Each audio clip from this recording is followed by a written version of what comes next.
Namaskar. Here is an update to what is happening in Lebanon. And I have to tell you first off that most of the incidents that are happening only to the members of Hezbollah. It is not the civilian population, although there are a few casualties here and there. But this is a very directed, focused attack at the members of Hezbollah. And we have got a slide deck to share with you that took a little bit of time to put together because there is so much information coming out now. What kind of devices, what areas, which countries even. A lot of things are happening all across the Middle East, and Israel, I think, has decided that this is time to kind of clearly tell Iran what it can and it cannot do in the future. That's how it looks like. It's like a preemptive attack to try and not do anything silly or something mischievous. So let's take a quick look at this slide deck before we go, and because I have 5 or 6 slides that to share with you, and they have a lot of information. It's an information packed slide deck, and my request to all of you, my team stopped eating their dinner and sat down to do this slide deck because it is so important. So small request to all of you to please like this video to make sure that this reaches as many households and as many eyeballs as possible. Again, I want to reiterate, this is not a general public attack. It is focused on only some people who happen to be members of Hezbollah. How Israel pulled off this intelligence deep inside various countries in Middle East is something that tells you about how deep their intelligence is, how smart their intelligence is. And I think this will also put the fear of God in many in India also, who think no end of, you know what I'm talking about. The people who are thinking of planning up ill things, bad things to institutions in India. So this is a line that has been drawn, that if India rings up its friends in Israel, it might be able to get something similar put in place for India. And I tell you, much of this stone pelting, all kinds of dharnas and protests, they'll be snuffed even before they think about it. That's how it should be, because we all have a life to live. And this is just a very strong message to all those people who want to create disruptions. Especially, I think the Bangladeshi Jamaat should be really getting a loud and clear message. Don't F with us. And as us could be even India. Let's wait and see how this thing plays out on the field. I think there are going to be reverberations of this in the Indian subcontinent. I have no doubt about it. So let's take a quick look at what happened.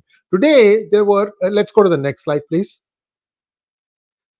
So it was yesterday we had all these pagers go off and kill and maim. So today what happened was 2 or 3 people, they were having their funeral processions, and this is a normal thing to try and whip up passion and create frenzy. So they'll have these elaborate funeral processions, and in these funeral processions, it looks like some people were using walkie-talkies to converse or establish conversation. And guess what? These walkie-talkies started blowing up. I can't share with you the video because it will be shut down by YouTube, but I have a whole bunch of links. If you have not already put it under the references section in description, we will put it right after this monologue is over, so you can see for yourself how much information is coming out. Much of it is in open source. So I have to tell you, and many of people are being very responsible. They are also quoting the primary source, like this channel, this particular magazine, or this particular press release, and so on and so forth. So a lot happening, guys, a lot happening. Let's hope and pray that common innocent people don't get hurt by it. We're already hearing 2 children have died. I hope it stops there. Now, today's attack on Hezbollah was not just radios, but smartphones, intercoms, crypto devices, tickers, smartwatches, solar panels, and even some household appliances within the homes of Hezbollah members across the country.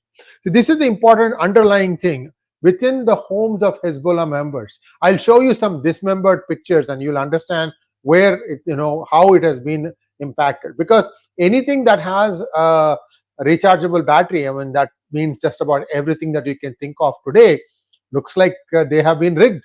Next one, please. So what has happened in the original pager explosion? 9 people have died. I think the number is 12 or 13 now, if you add the 2 children and a few others. And more than 300 wounded, and they still don't know what is the extent of the original set. And now what we are hearing is these walkie-talkies have also started hurting people, and these have blown up in Hezbollah strongholds across Lebanon. It comes after a day after pagers exploded, killing 12 people and nearly 3,000. I stand corrected. The walkie-talkie part alone has killed 9 people. The original pagers thing has killed 12 people.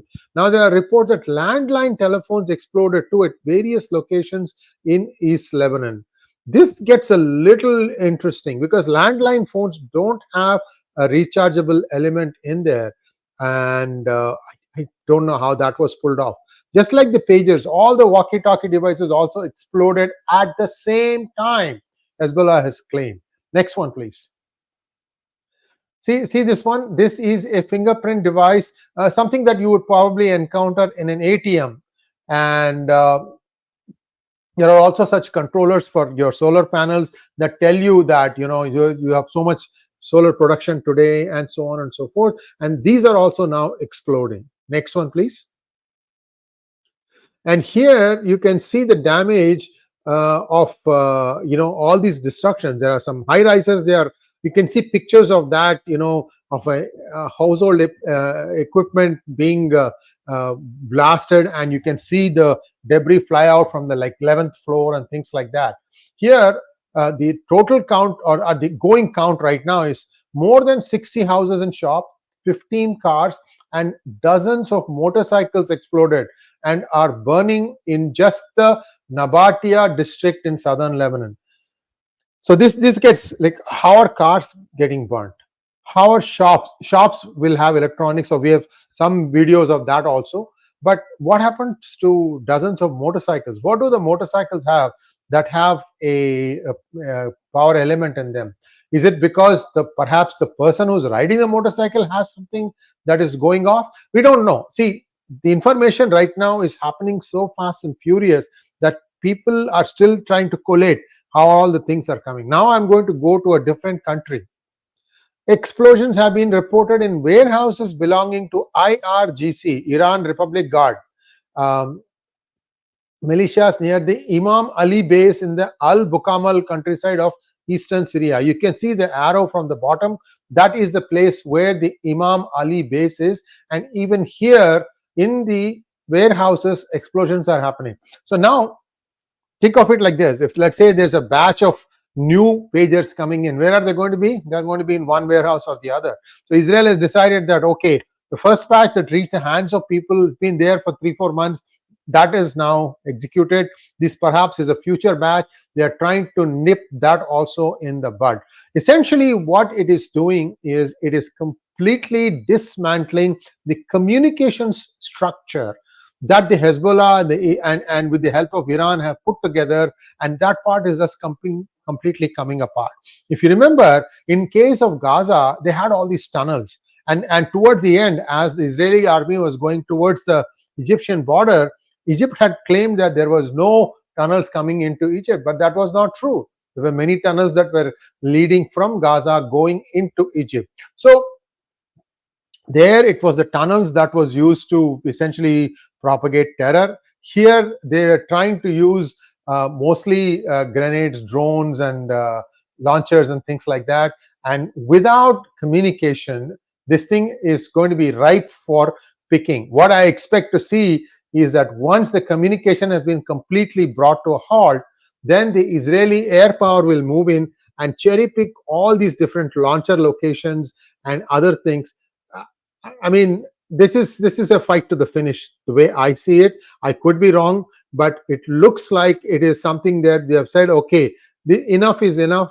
This is what we are going to do. And I think Iran has some serious thinking to do, because this is not something that was 1 month's work or 2 months' work. It is years of work, and all that is being brought down to the earth. And it's also a strong message to China that they are the ones behind the entire technology after all. So China, Iran, and any other consort, like perhaps even Pakistan may have had some hand, all these people are getting a very strong message. It doesn't matter what you do, we are one step ahead of you. and we can take care of you. I'm sure India can benefit from Israel's wisdom, because you know that in India, China has done so many attacks. For example, All India Institute of Medical Sciences, they messed up the servers there for 13 hours. They turned down they completely got the power taken out of South Mumbai area. It's one of those more affluent areas. They warned India that they were going to do it, and they did it just to prove their point. And India has not really retaliated. And whenever India says that we want to do FDI, we want to allow FDI investment from China, come on now, what are you smoking?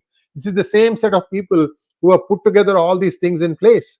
In fact, today much of India's infrastructure runs on Chinese equipment, and I'm sure all these things are talking back to China, unless India goes to systematically plug all the IP addresses through which they may be communicating.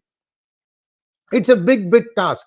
I'm not sure India has realized how big of a task it is to limit what the Chinese equipment can do to its own infrastructure that has been installed and running for several years in India. So this is where things stand. I don't know if you have any questions here. If there are no questions, we can wrap it up right now. There's one question here. Ravi Shankar wants to know, electric motorcycle, it's a very good suggestion. Yes, if there's an electric motorcycle, then there is a nickel cadmium battery, then yes, 100% sure. But then see, this is where you have to think about how far back in time Israel went to execute this strategy, right?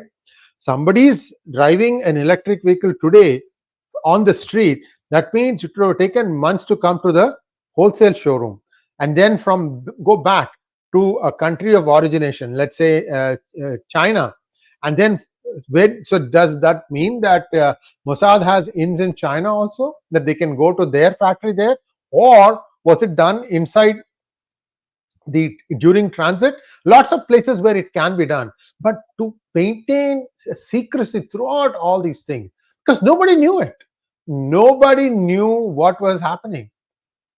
And this is now doing this is shock and awe effect. The message is, it's just not the pages. If you throw away all your pages, you are safe. That is the point. Walkie-talkies are not safe. Your home equipment is not safe. Your motorcycles are not safe. Your cars are not safe. So what is safe? Camel ride? I don't know. Even camels can, anything can be done. So Ramas Parmar wants to know, can our Indian mobiles not be exploded by Israel? Well, see, this is very focused. They're not exploding common civilian population's mobiles. They're not touching anything that has to do with civilian population.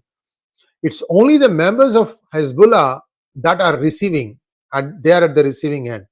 So there has been a very judicious choose, pick and selection. So does this mean that then now Hezbollah members will start using their sisters' phones and brothers' phone? Possibly, but the fear will always be there. What if this explodes? Because if I know you, I can find out your family members, your neighbors. So we are getting into a more complicated era of warfare, where it's being done with the mischief being sorted out at the source itself, before this mischief grows and becomes a huge anger against a particular entity, a religion, a community, a country. This is being snuffed at the beginning itself.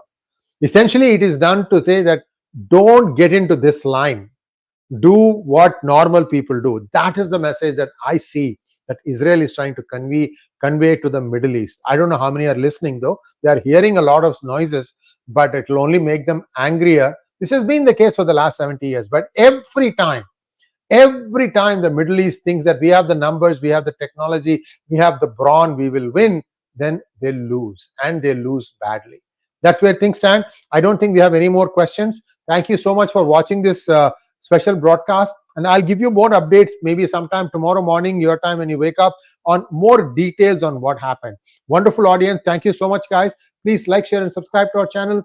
Don't forget to click on the bell button for notifications. Namaskar.